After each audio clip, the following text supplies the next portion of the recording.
Chers amis, bonjour. Aujourd'hui en Normandie, le temps n'est pas extraordinaire, moins beau que les jours passés. C'est pas grave. Aujourd'hui, je vais vous parler d'un truc que j'ai vu hier sur internet qui m'a scotché un peu, quoi. Bon, vous me direz, il y a des tas de gens qui éprouvent le besoin de faire subir à leur corps des choses absolument invraisemblables. Je pense qu'en général, les gens qui font du mal à leur corps, c'est parce qu'ils n'ont jamais été assassinés. Intérieurement, je veux dire. Je pense pas que quelqu'un... Enfin, moi, évidemment, je réagis comme ça parce que je suis une ancienne victime de pédophilie, mais... Donc, les faits se sont passés à Moscou, en Russie, pays qui piétine allègrement la liberté d'expression, comme chacun sait. Et alors, il y a un artiste qui, pour alerter l'opinion internationale, assis nu dans une avenue, a cloué la peau de ses testicules sur le sol. Et donc évidemment il a été jugé, et la cour de justice a décidé que non, tout compte fait, il n'avait pas à être jugé. Enfin bref. Mais ce qui est à retenir surtout, c'est de voir qu'en Russie aujourd'hui, pour alerter l'opinion internationale sur le fait que la liberté d'expression n'existe absolument pas, on en soit arrivé là, quoi. Voilà.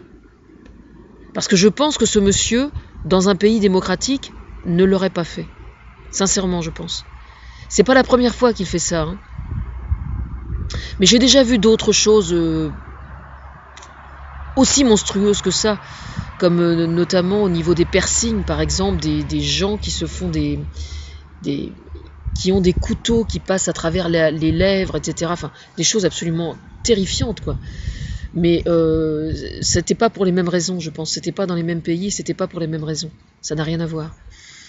Mais là, à Moscou, en l'occurrence, c'est absolument évident que c'est pour alerter l'opinion internationale sur le fait que personne n'a le droit de s'exprimer en Russie. Alors pour ceux qui auraient un doute par rapport à ça, je tiens juste à préciser que M. Vladimir Poutine, notamment grâce à moi, parce qu'au moment des Jeux Olympiques, il avait, le jour de l'ouverture, il avait son épouse qui était là, et puis je crois que sa maîtresse était porte-drapeau, ou avait allumé la flamme, je ne sais plus exactement.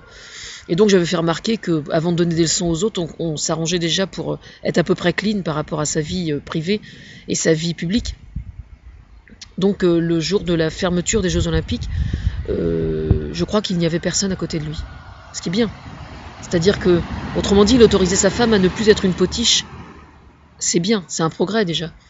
Alors quand on sait la rigueur avec laquelle Vladimir Poutine considère la politique familiale, déjà ça c'était intéressant. Je ne lui reproche pas comment dire, de ne plus aimer sa femme et de divorcer, etc. Mais ce qui était complètement hallucinant, c'est le fait de ne pas l'assumer, justement. C'est ça qui était complètement débile, quoi. Mais pour en revenir à la notion de liberté d'expression, quand il a assumé, parce que là, il s'est sorti il y a quelques jours, je ne sais plus exactement, une quinzaine de jours à peu près, où il a annoncé officiellement son divorce. Donc c'est bien, il a parfaitement raison, ça me paraissait tellement évident, c'était tellement complètement anachronique de faire autrement surtout. Mais ce qui est vraiment incroyable, c'est qu'il n'y a que un journal à Moscou qui a osé faire un article sur ça, je ne sais plus quand c'était, et le journal a fermé, quoi.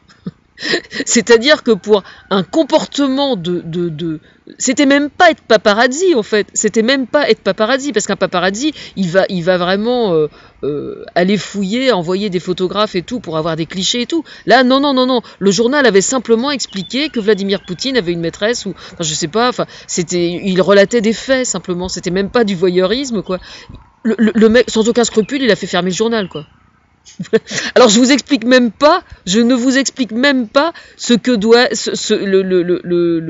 la tolérance de l'expression de simplement une opposition politique, quoi. C'est même pas la peine d'y penser, quoi.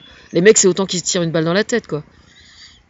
Voilà, c'est ça Vladimir Poutine dans la réalité. C'est pas autre chose.